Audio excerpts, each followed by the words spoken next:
Hi welcome to my YouTube channel. ನನ್ನ ಹೆಸರು ಹೇಮಾ ಅಂತ. ನನ್ನ ಯೂಟ್ಯೂಬ್ ನೇಮ್ ಹೇಮಾ ರಮೇಶ್. ದಯವಿಟ್ಟು ಎಲ್ಲರೂ ಹೋಗಿ ಸಬ್ಸ್ಕ್ರೈಬ್ ಮಾಡಿ, ಹಾಗೆ ಸಪೋರ್ಟ್ ಮಾಡಿ.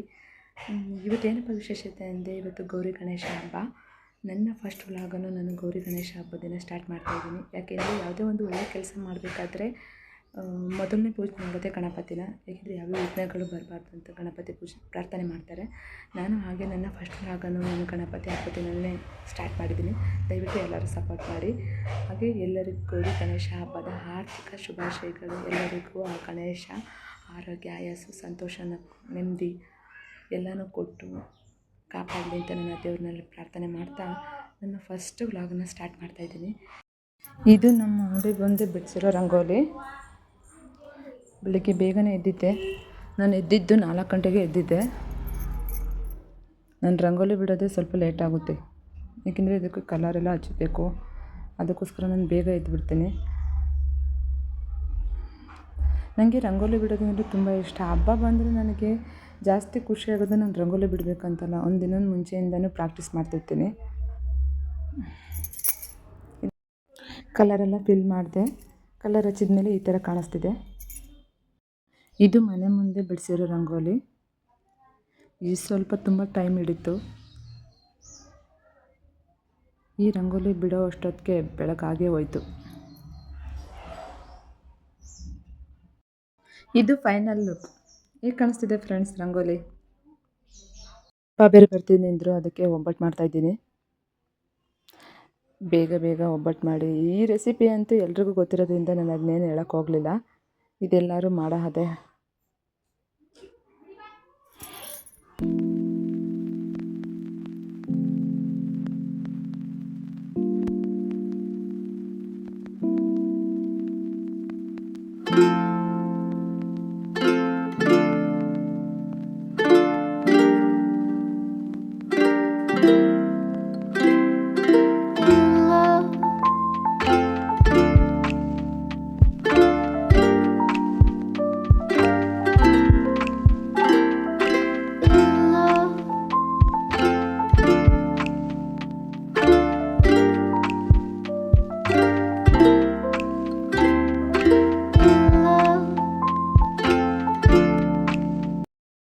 ಒಬ್ಬಟ್ಟು ಕೂಡ ರೆಡಿ ಆದ.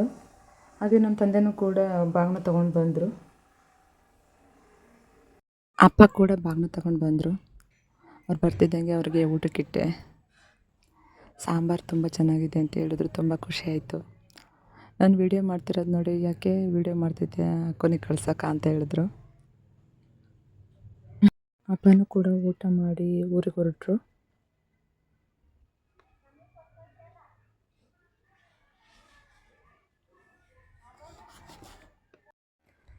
ಅಪ್ಪ ಈಗ ತಾನೇ ಊರಿಗೆ ಹೋದರು. ಬೆಳಿಗ್ಗೆಯಿಂದನೂ ನನಗೊಂಥರ ಸಡಗರ. ಏಕೆಂದರೆ ಅಪ್ಪ ಬರ್ತಾರೆ ಅಂದರೆ ಖುಷಿ ಅಲ್ವಾ? ಅದು ಅಪರೂಪಕ್ಕೆ ಬರ್ತಾರೆ. ಯಾವ ಥರದ್ದು ಹಬ್ಬ ಇದ್ದರೆ ಮಾತ್ರ. ನಾಳೆ ಬಂದು ಒಂದು 3-4 ತಿಂಗಳು ಮೇಲಾಗಿತ್ತು, ಅವ್ರು ಬಂದೇ ಇರಲಿಲ್ಲ. ಇವತ್ತು ಬರ್ತಾರೆ ಅಂತ ಅಮ್ಮನಿಗಂತೂ ಎಷ್ಟು ಸಲ ಫೋನ್ ಮಾಡೋದು, ಅಮ್ಮ ಅಪ್ಪ ಬರ್ತಾರಾ, ಎಷ್ಟೊತ್ತಿಗೆ ಬರ್ತಾರೆ ಅಂತ. ಬರೋ ತನಕನೂ ಸ್ವಲ್ಪ ಖುಷಿಯಾಗೇ ಇತ್ತು. ಅವ್ರು ಹೋದ್ಮೇಲೆ ಅಪ್ಪ ಇರಿ ಇನ್ನೊಂದು ಸ್ವಲ್ಪ ಅಂದರೆ, ಇಲ್ಲ ಮಳೆ ಬರೋಕ್ಕಾಗಿದೆ, ನಾನು ಹೋಗಬೇಕು ಅಂತ ಹೊರಟರು. ತುಂಬ ಖುಷಿ ಆಯಿತು ಅವ್ರು ಬಂದಿದ್ದು.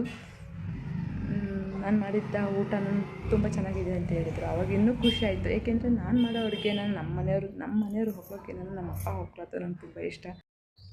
ಅಪ್ಪ ತಂದಿರೋ ಬಾಗಿನಕ್ಕೆ ಪೂಜೆ ಮಾಡಬೇಕು. ಪೂಜೆ ಮಾಡೋಣ ಅಂತ ನಾನು ಎಲ್ಲ ರೆಡಿ ಮಾಡ್ತಿದ್ದೆ. ನನ್ನದು ಪ್ರಾವಿಡನ್ಸ್ ಸ್ಟೋರ್ ಇದೆ, ನನ್ನ ಅಂಗಡಿ ಹತ್ರನೇ ಇದೆ ಇಷ್ಟು ತನಕ. ಈಗ ಬಾಗಿಣಿಗೆ ಪೂಜೆ ಮಾಡೋಣ ಅಂತ ಬಂದೆ. ಈ ಪೂಜೆಗೆಲ್ಲ ಸಿದ್ಧ ಮಾಡ್ತಿದ್ದೀನಿ. ಅಷ್ಟರಲ್ಲಿ ಯಾರಾದರೂ ಅಂಗಡಿ ಹತ್ರ ಕರೀತಾರೆ.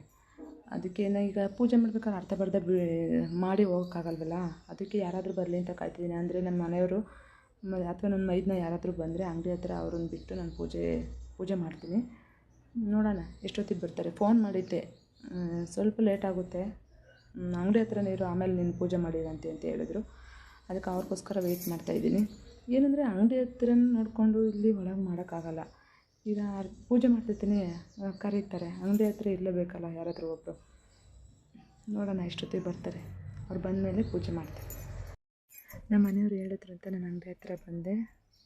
ಅವರು ನಾನು ಬರೋದು ಲೇಟ್ ಆಗುತ್ತೆ, ನೀನು ಪೂಜೆ ಮಾಡಬೇಡ ಅಂದ್ರಲ್ಲ, ಅದಕ್ಕೋಸ್ಕರ ನಾನು ಅಂಗಡಿ ಹತ್ರನೇ ಬಂದೆ. ಇವತ್ತು ಹಬ್ಬ ಇರೋದ್ರಿಂದ ಕಸ್ಟಮರ್ಸ್ ಬರ್ತಾಲೇ ಇರ್ತಾರೆ. ನಾನು ಹೊರಗಡೆ ಪೂಜೆ ಮಾಡೋಕ್ಕೂ ಆಗೋಲ್ಲ. ಇಲ್ಲ ಅಂಗಡಿ ತನೂ ಇರಬೇಕಲ್ಲ, ಅದಕ್ಕೋಸ್ಕರ ನಾನು ಅಂಗಡಿ ತನನೇ ಬಂದೆ. ಅವ್ರು ಬಂದಮೇಲೆ ಬೇಕಾದರೆ ಮಿಕ್ಕಿದ ಕೆಲಸ ಮಾಡ್ಬೋದಲ್ಲ ಅಂತ. ಪೂಜೆಗೆ ಎಲ್ಲ ರೆಡಿ ಮಾಡ್ಕೊಳ್ಳೋಣ ಅಂತ ಬಂದೆ. ಬಾಗಿನ ಪೂಜೆಗೆ ರೆಡಿ ಮಾಡ್ತಾಯಿದ್ದೀನಿ.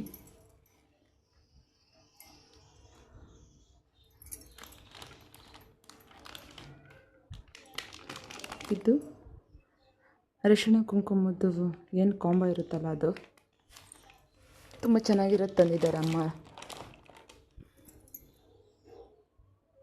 ಈ ರೆಡಿ ಮಾಡಿ ಇಟ್ಟಿದ್ದೀನಿ. ಈಗ ಪೂಜೆ ಸ್ಟಾರ್ಟ್ ಮಾಡ್ತೀನಿ. ಕೆಲ ಮನೆಗಳಲ್ಲಿ ಹೊಸ ಮರ ತಂದು ಬಾಗಿಲನ್ನ ಇಟ್ಟು ಪೂಜೆ ಮಾಡ್ತಾರೆ. ನಾವೇನು ಆ ಥರ ನಡೆಸಿಲ್ಲ. ಇರೋ ಮರದಲ್ಲೇ ಮನೇಲಿ ನಾವು ಅಕ್ಕಿ ಮಾಡ್ಕೊತೀವಲ್ಲ, ಆ ಮರದಲ್ಲೇ ನಾವು ತಂದಿರೋ ಬಾಗಿಲನ್ನೆಲ್ಲ ಇಟ್ಟು ತುಂಬಿದ ಬಿಂದಿಗೆ ಮೇಲೆ ಪೂಜೆ ಮಾಡೋದು. ಕೆಲವು ಮನೆಯಲ್ಲಿ ಅವರು ದೇವ್ರ ಮನೇಲಿಟ್ಟು ಪೂಜೆ ಮಾಡ್ತಾರೆ. ನಾವು ಯಾವಾಗಲೂ ಇದೇ ಥರ ನಡೆಸಿರೋದು. ನಾನು ಇದೇ ಥರನೇ ಪೂಜೆ ಮಾಡಿದೆ.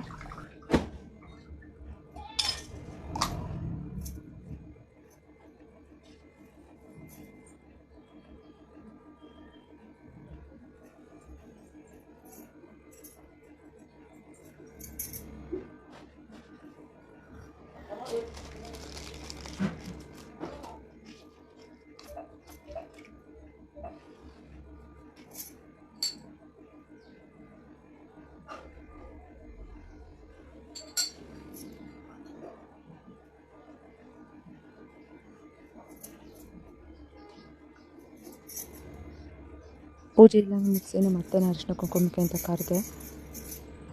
ಇವರು ನಮ್ಮ ಅತ್ತೆ, ಇವ್ರನ್ನ ಅತ್ತೆ ಅಂತ ಕರೆಯಲ್ಲ, ಅಮ್ಮ ಅಂತ ಕರಿತೀನಿ. ಇವ್ರಿಗೂ ಅರಿಶಿನ ಕುಂಕುಮ ಕೊಟ್ಟು ಏನದು ಬಾಗಿಣದಲ್ಲಿ ಬಂದಿರುತ್ತಲ್ಲ ಗೌರಿ ದಾರ, ಅದನ್ನು ಅವ್ರಿಗೂ ಕೊಡ್ತೆ. ಅವ್ರಿಗೆ ಕಟ್ಟಿ ನೀನು ಕೂತ್ಕೊಮ್ಮ, ನಿನಗೂ ಅರಿಶಿನ ಕುಂಕುಮ ಇಡ್ತೀನಿ ಅಂದರು. ಸರಿ ಅಮ್ಮ ಅಂತ ಹೇಳಿದೆ. ಅದಕ್ಕೆ ನನಗೂ ಅವ್ರು ಅರಿಶಿನ ಕುಂಕುಮ ಇಡ್ತಿದ್ದಾರೆ ನೋಡಿ.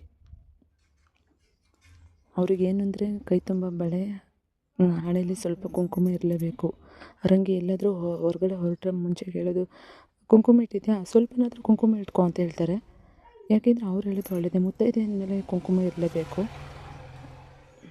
ಅದಕ್ಕೆ ಅವ್ರೇನು ಗೌರಿ ದಾರ ಇದೆಯಲ್ಲ, ಅದನ್ನು ನನ್ನ ಕೈಗೆ ಅವರು ಕಟ್ತಿದ್ದಾರೆ.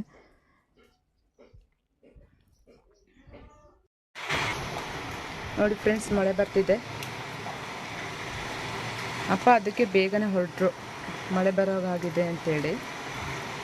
ಅವ್ರು ಇನ್ನೂ ಸ್ವಲ್ಪ ಹೊತ್ತು ಇಲ್ಲೇ ಇದ್ದಿದ್ರೆ ಮಳೆಗೆ ಸಿಕ್ಕಾಕೊಳ್ಳೋರು. ನೋಡಿ ಫ್ರೆಂಡ್ಸ್, ನನ್ನ ಔಟ್ಫಿಟ್ ಹೇಗಿದೆ. ಐ ಹೋಪ್ ಎಲ್ಲರಿಗೂ ಈ ವಿಡಿಯೋ ಇಷ್ಟ ಆಗಿದೆ ಅಂತ ನಾನು ಭಾವಿಸ್ತಾ ನನ್ನ ವಿಡಿಯೋನ ಇಲ್ಲಿಗೆ ಎಂಡ್ ಮಾಡ್ತಾಯಿದ್ದೀನಿ. ದಯವಿಟ್ಟು ಎಲ್ಲ ಲೈಕ್ ಮಾಡಿ, ಶೇರ್ ಮಾಡಿ, ಹಾಗೆ ಕಮೆಂಟ್ಸ್ ಮಾಡಿ, ಸಬ್ಸ್ಕ್ರೈಬ್ ಮಾಡೋದನ್ನ ಮರಿಬೇಡಿ. Bye friends.